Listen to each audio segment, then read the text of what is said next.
Uno sguardo di vita di Virginia Pancori. È la tua prima raccolta? Sì.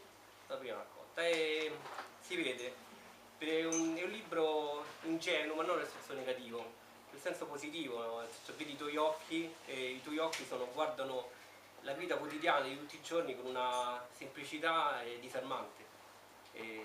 Però è molto intenso, molto intenso. E poi uno sguardo come alla Manzoni, cioè dall'alto guardi quello che succede, però senza che tu ti addentri troppo nel giudicare, nel dare la tua opinione. Esatto, io comunque nell'approcciarmi in generale anche alla sfera emotiva tendo a essere distante, ecco, come hai detto tu, tendo a guardare, a cercare di capire senza poi troppo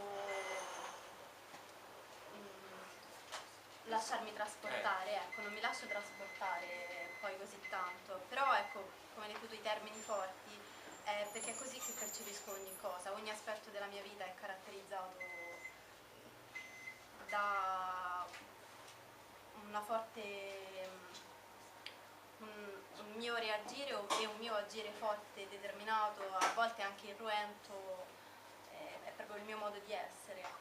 Quindi rispecchi totalmente, sai, rispetto a tante altre forme di scrittura come il romanzo o il racconto, non sempre in quel caso lo scrittore è l'io che scrive, no?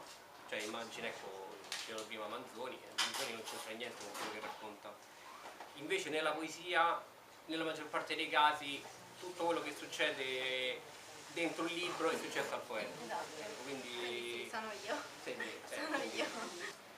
Anche perché in realtà sono tutte sensazioni del momento, quindi ogni poesia è un momento determinato della mia vita e quindi non faccio passare del tempo perché poi non riesco più a ritrovarla quella sensazione. Certo.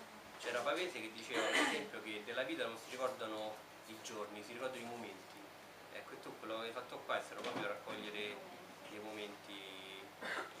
Seresta ci legge la poesia a pagina 26, che è la numero 11, che secondo me è la più bella della raccolta. Caffè bollente, odora così, la mattina fredda, cioccolato e solitudine. Ma non c'è spazio per la tristezza. Nell'attesa del tuo ritorno, la ceramica calda abbraccia le mie dita sottili e nella cucina nuda guardo il futuro.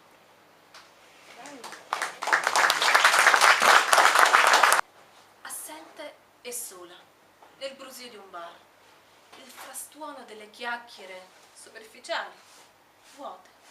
Una piazza universitaria, rigurgiti di frasi e fumo, solitudine che ti penetra nelle carni e nelle ossa e ti strappa via dal mondo.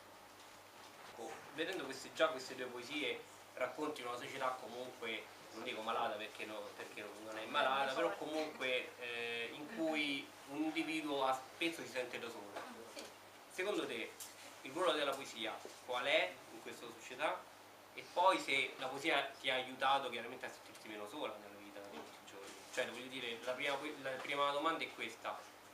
E il ruolo del poeta dovrebbe essere quello di raccontare queste cose per far sì che migliorino, oppure il ruolo del poeta è soltanto quello di scrivere e basta, raccontare, poi cazzi loro. No, allora sono dell'idea che appunto ogni forma d'arte abbia l'opportunità di far capire qualcosa, indipendentemente dal tema in questione. Io oltretutto tendo a precisare che la solitudine di cui parlo sempre non è quella che percepisco io nella mia persona, ma è appunto quella che vedo nelle persone quando sono in strada.